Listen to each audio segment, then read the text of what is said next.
so I don't have to go to LA. Well, that's fine too. I think that can be arranged. Yeah, yeah. What about, like, I know, we talked last time and you've talked a lot in the media, like, about your sex life with your husband, Alan, and like, the media really embraces that. They love hearing about it. Why do you think? You look at, like, I just think of an example like Madonna, who, okay, she's younger. She's not that much younger. She's in her 60s. She gets completely body shamed and shamed for being, like, overly sexual on her Instagram. Why do you think, well, and the media is obsessed with both of your sex lives, but why do you think there's such a, Suzanne Somers is embraced, and then we have Madonna, who's only like 10 years ish younger, where she's just chastised for acting a certain way? Because the books I write, that's the reason I ever started talking about it, is that aging is about worn out parts. And so the new way to age is to, through lab work, determine your deficiencies. We lose hormones, so they need replacing. We lose nutrients, so that needs replacing. And we lose minerals, and that needs replacing. It's all trackable by lab work. So when I put my hormones back, whoa, it was like, because you don't put them back for your age, you put them back to optimum. And I was looking at Alan with a glint in my eye. I've now given him a rule, though, because he's an animal. I get every other day, not every day. So that's a cutback, right? That's a cutback, yeah. Yeah, I said, because he's on hormones too. I said every other day is great. He doesn't abide by it. I was just going to say, does he abide by this? And is that okay with him? I mean, at one point you said it was 3 times a day, twice, once. And is he okay with once every other day? Well, because sometimes it's twice in a day. And so I go, we did it twice yesterday. How beautiful and delicious to be desired. And so I give him his rules, and then he breaks them, and I like it. So there you go. Do people, I mean, how does your, because look, we all look at, like, our parents, like, people, it's different when it's your own family. So I know, like, you posted a picture with your granddaughter, which also went viral, who's, I know, in the business. Like, how does your family react? Like, are they like, oh, mom, grandma, please, like, I don't want to hear this? Or are they like, you go, girl? No, the grandchildren laugh. My son says, when you're a teenager and your mother is a sex symbol, it's a bit challenging. No kids like their parents talking about their sex life, but deep down, they all are emulating our relationship. They all want to have what we have. And that's what happens with my Facebook Live shows. It's so much about the relationship I have with Alan, and he's a rascal, and he's irreverent, and he says things that I can make. He's behind the camera and I'm going, oh God, oh my God.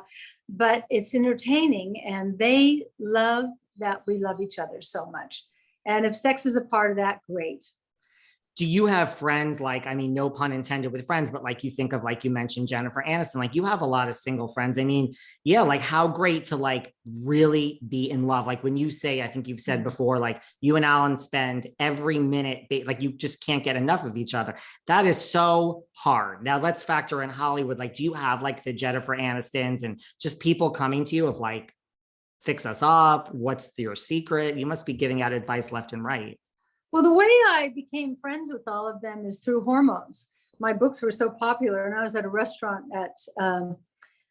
in Santa Monica a number of years ago. And they're at the next table, and they go, you got to tell us. You got to tell us what it is. So I love teaching my friends about the joys of hormonal balance, and it gives you back to you.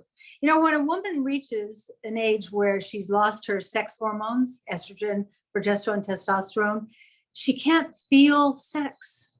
And so when you put the hormones back in their real hormones, not synthetic, you get that old feeling back. And I always say a healthy person is a sexual person. What's the last thing you feel like doing when you're not healthy? So although when I had a broken neck, broken spine, and broken hip and broken teeth, Alan still found a way. You lift one leg over here. Yesterday we were we drove up to the mountains, and this song came on. It's our song. Do you remember Bobby Darin? Yeah. He died very young, so you may not remember him, but man, did he swing. I thought he was the greatest out there, but he sang this song. Forget who the arranger is. Do you remember who the arranger of that song is, Alan? Are you even listening to me? Billy May. Billy May. I don't know if you know the work of Billy. Billy May did so many of the arrangements for Sinatra and all of the great swing artists. Well, anyway, Bobby Darin did this song called A Nightingale Sang in Berkeley Square. And if you ever hear it, the beat is so great. And no matter where we are, we just stop and dance, and we dance great together. And yesterday on the road up in the mountains, I so wanted to say to Alan, stop the car, let's just go off into the shoulder and turn the music up real loud and dance to this song.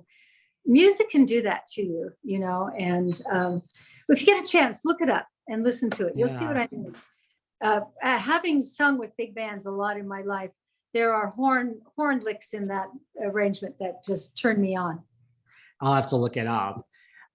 Have you given any advice to your granddaughter, like on the business? You know, it's a tough business. Like, does she come to you for advice just from a business point of view?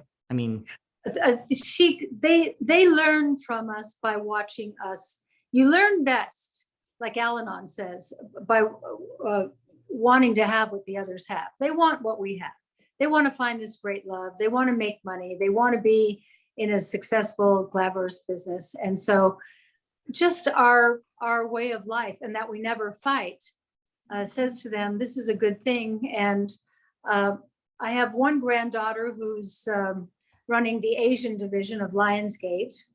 I have another granddaughter, Daisy, who is already a success. Her website or site is called Daisy World, because she wants to be known all over the world. She's the greatest singer. She started singing as a little girl, and she just sings great and writes her own songs and has her own band and tours, but she also sells merchandise that she hand paints. So, and then I have a third granddaughter who's a designer, and a grandson who just makes money.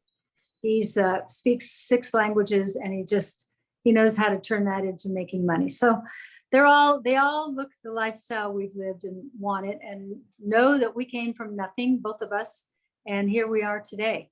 That's the great thing about America and capitalism. It doesn't matter where you come from, who your family was. If you've got a good idea and you work real hard and you have a little luck, you can live the American dream. And I have lived the American dream, and I'm so grateful. and hopefully we're going to be seeing this reality show you think might be announced soon. Soon. Well, Denise at my office will let you know when it's announced. You'll have to come back. I mean, I assume if it's announced and this goes forward when it's announced, like you're going to have to call your BFF, Kris Jenner. I mean, who better to get advice from, right? You bet. You bet. I want to know everything she knows. Although I'll tell you, Alan Hamill is a visionary. He always sees down the road long before I do. I remember one night I walked off the Vegas stage. At that time, I had 8 or 12 dancers. I can't quite remember. And I had 12, maybe 20 piece band, big band, and costume changes and all this. And it was such a success because it was a huge, big production show like no one's doing anymore. And I walked off stage feeling so triumphant. Alan was in the wings, and he says, I see a day when you'll be out there all by yourself. And I went, what? I just finished this big show.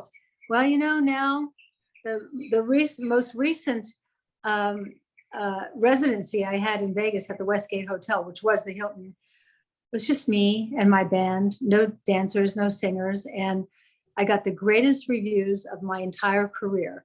And the headlines of every review was Vegas is back. And it was this, I'm able to talk to the audience and bring people out of the audience and sing to them and sit on someone's lap and sing to them. And I don't need 12 dancers and 12 costume changes. I do change 5 times, but I never leave the stage. And your next residency will probably be along the same lines, right? Just you. And... For sure. I love doing that one woman show more than anything. I did a one-woman show on Broadway, which was my life story. And Broadway wasn't ready for me. I was ready for Broadway. But the people who came were outside the stage door. I'm not exaggerating, at least 10 deep every night. A lot of them crying. You told my story, you told my story. But the reviews were just terrible. I did pre-shows for a month, and those are the ones that were so successful.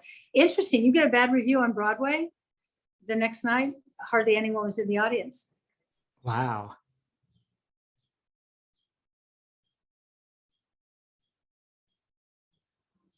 Great. I know it was great. Wow. And final two questions before we wrap up. I mean, speaking of your reality show, not to harp on that, but like, I think, do you think like there is a void? Like you say, Alan Hamill like has a vision and like looking ahead. Like, look, I think Andy Cohen did for women in their late 40s and 50s and often 60s. Like that was not represented on TV, and it's great. We see nobody in their 70s or 80s on reality TV. Like I think that vision, like from you and Alan, it could be a new thing. Right? Like this could be a new trend in reality TV, I feel. I do too. And what I like about, I sell my age. I'm chronologically old, but I'm not old. And same thing with Alan. He's chronologically old, but he's got youthful energy. And we'll be dancing and we'll be living not a fake life on the reality show, our real life, but our real life seems to be interesting to people. It certainly is. And finally, before we go, speaking of your age, you know, you mentioned that, you know, you turned 75 last October. You said for 75, maybe you'd like to, you know, appear in Playboy. I know Dolly Parton has said the same thing. Well, now you're here we are. Your 75th birthday is going away in October. So we have a few months left.